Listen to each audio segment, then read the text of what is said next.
Welcome to another episode of Soul Worthy Love, where we explore that love is safe, and if it's not safe, it's not love. And welcome to our mini-series, Why Are You Still Single, Even Though You're Awesome? And we have Dr. Andrea here. Both single and awesome. And what we're going to talk today is how to shift. What are the things you can do to shift? And you were saying something very interesting also, because I really believe in the power of what you think about, you bring about. And talking about what you just said.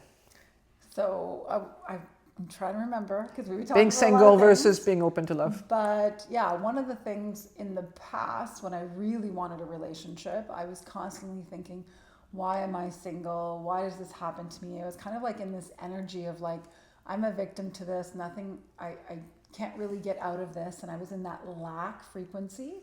Now, after doing a lot of the soul worthy love and the heart freedoms and stuff, now my heart feels very, very safe. I feel very at peace with myself. I feel very topped up in terms of my self-worth and what I have of value, because I know I'm valuable now. Before I didn't know that.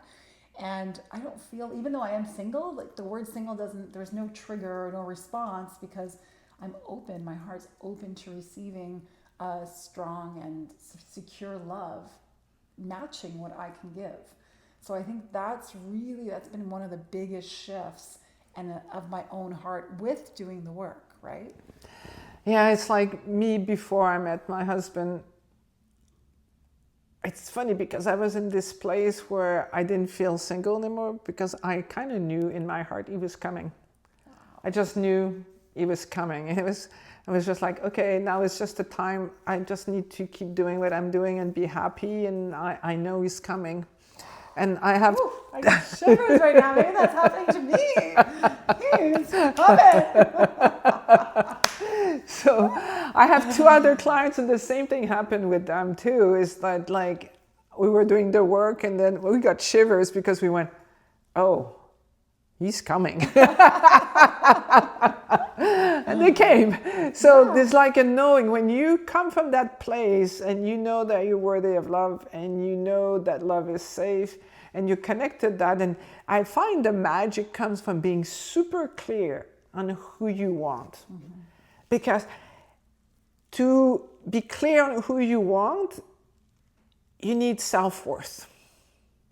Like for me, you can see I like all kinds of different things, and I'm like different, and I'm out there, and things that, and I had the tendency to, put myself a little lower so men would not be scared around me. Mm. And the magic ended up happening, all this shift, when I decided, you know what? I'm going to find a man who's juiced by me. He's not going to be threatened. I'm going to be happy for him, to bring the best out of him, and he's going to be happy for me to bring the best out of me. And once I became really clear on that, like the following morning, I got an email from him saying, oh, great profile. Yes, I was online dating. And it's funny because I knew back then that he was not far from me. And actually, our first date, he ended up walking to the restaurant where we met. So the shift that you can make to find this person is I'm not like, because if you think you're single, well, you attract being more single. Mm-hmm. If you're open to love, then yeah. And in a nutshell, what I like is your partner should be like a best friend with chemistry. Like if you're looking for a best friend, is it scary to find a best friend? Like, are you terrified at the idea of looking for a best friend? So put that in your conscious mind, and subconscious. It's like, the only thing I'm doing right now is I'm looking for my best friend with chemistry. That's the only difference between, a friend and your mate. Is like, you want your best friend with chemistry. And in a way also, finding a partner is not any different than finding a job. So if you were right. Looking for a job, how would you do it? Well, the first thing I would do is I would sit down and get very clear on the things that I wanted in a job, mm-hmm. versus just going out and get whatever was there. Yeah. So first I'd have clarity. That's the first step. So again, so it goes with, okay, I'm going to be clear on who I want to be with. Yeah. The other core part, values, the physical features, the habits that they have. Yeah. the other thing that you can do when you're looking for a job is know your asset. Like, what are the talents that I have? What do I offer to this position that I'm applying for? So we're talking about that, like, who am I?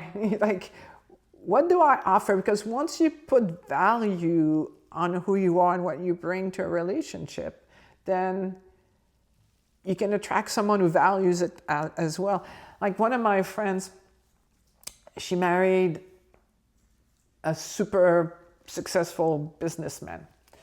And at first, when they were first married together until she started working with me, she was very insecure because what is it that I bring to the relationship? And working with him and her, what he admitted, he says, without you, my life would be so beige. Because he was very stoic and she was very emotional. And so together they were, creating a good balance of each other. And once she really got this, that she was bringing joy in his life that he wouldn't have, how much is that worth? Like, yeah, he was bringing money, but she was bringing a beautiful home. She was bringing joy. She was bringing emotional warmth. So like, to be able to know who you are and see your assets and like you said, like you need to know where you want to put your energy. Because let's say you're a really good accountant. You can be an accountant in a place like here where you learn to bring love to the world, or you could be an accountant in a place where they make guns and to go to war. It's like, which one is going to inspire you the most according to your values? So where do you want to put your energy? And afterwards, it's like when you get into a job, do you only think, what can I get from the job? Or what can I bring into the job? For sure, you want to be compensated and rewarded for what you bring in, but you also need to think about, what is it I want to give? Because when, like the thing, the corny thing is like, it's not what you get, it's what you give that makes you happy. Well, it's actually true. Yes. when you enter a relationship, like, what is it I would love to give and contribute, because you will feel happy. Like my most miserable clients are the people who only think about themselves. Yeah. Because when you only think about yourself, like any little thing becomes this gigantic mountain that takes over everything that's happening.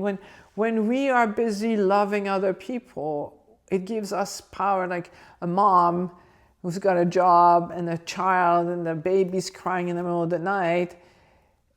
Like if you didn't have that love and this desire to give the best, you would collapse.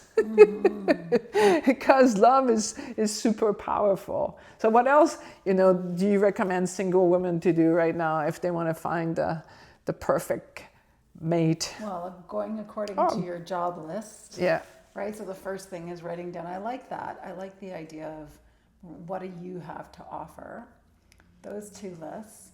And then I'd have to actively put myself out there, which is, I think, one of the hardest things for people, because you're not going to be able to find them just sitting at home doing nothing. So you have to put yourself out there. So for me, I've tried the online thing, and I know a lot of people have a lot of people have found love online. So it still does work 1,000 times, 1,000%. But I feel like for me, I'd rather go out and go to events or go to like community things where like my values are there. So I've been going to more ecstatic dance or going to like a conscious breathwork thing where you can meet people there, because at least that's something with more alignment than just a random. But that's at the same time what you're saying is so important. Like, don't go on this app where you swipe left or swipe right. Yeah, that bugs me. Okay, if you want a one night stand, great. If you're looking for the ultimate relationship, most likely you're gonna have to go on 10,000 dates. Yeah. Like, if you're online dating, go somewhere where you actually talk about who you really are. So don't fib. I have one client, she did great because she was also on movie sets, and she gave pictures of what she looks like without being made up and what she looks like when she's made up. So be authentic about who you are, and then also be very critical who you're looking for. Like, make sure that you say what you're looking for. And people are so afraid of saying what they're looking for because, oh, then I won't get 10,000 likes. Who cares? You don't want 10,000 people contacting you. And make sure that before you go on a date, you talk with them on the phone. Like, oh my God, we don't take on the phone anymore. That's crazy. Because then you end up on all these dates without having screened them out to see, really, do I resonate with this person? Apparently women, actually, we're very sensitive to the voice of a man. And if we don't resonate with them, it's not going to work. Like, there's some kind of chemistry that happens with that. Mm-hmm. So speak on the phone, see if you're a match. Maybe you can be friends, but they're not going to be, your mate. So put people in different categories. Because the reason you're going to get despondent is if you go on too many dates. So you need to really be clear on who you are and what you want. I actually have a trick for that. Yep. Can I tell you?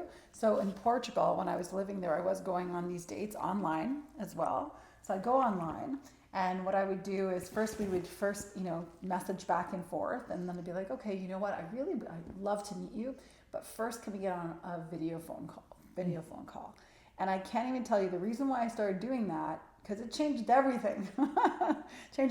Because the first 2 times that I didn't do that, one guy was talking to me because he was like a little bit further out. He was talking to me for almost 2 months, and we were building this emotional connection. And then when I asked to get on the phone, he said no. He's like, sorry, my dad's really sick. Yeah, but I'm taking care of him. And I'm just like, this doesn't feel good. This is not safe. This is actually the way I hear a lot of scammers do it. Mm-hmm. They really get to connect with you that way. And so, yes, this is a really good trick, is important. Make sure that don't talk to them for 10,000 hours. Nope. At one point, ask to talk with them and then meet them. And if they don't want to meet you, then okay, it's or done. On Zoom, like, you're done. Yeah. All right, so the shift is, if you don't want to be single anymore, know who you are, know what you bring to the table, what you are looking for, be clear, because that's an act of love, and don't settle, and take all the opportunity. Go in places where, you do the things that you love doing, and they hang around there too, because having common bonds, like with my husband, it's great. Like, we both love the outdoors, but we also love the culture. We live half the time in the city, half the time in nature. We can rough it up. We go, camping on rocks, but at the same time, we like, traveling, private, places, boutique hotels and all that stuff. So find the person so that it doesn't feel like, oh no, I can tell you, I would rather be with my husband than being without him. And if you feel like, that's because you just haven't taken the time to know who you are, what your values are, and what you're looking for, because you don't think you can have it. So again, this is our episode of Soul With Love, where we explore that love is safe. If it's not safe, it's not love. If you enjoyed it, please like it, subscribe, and share it with other people. Bye for now. Bye. Bye.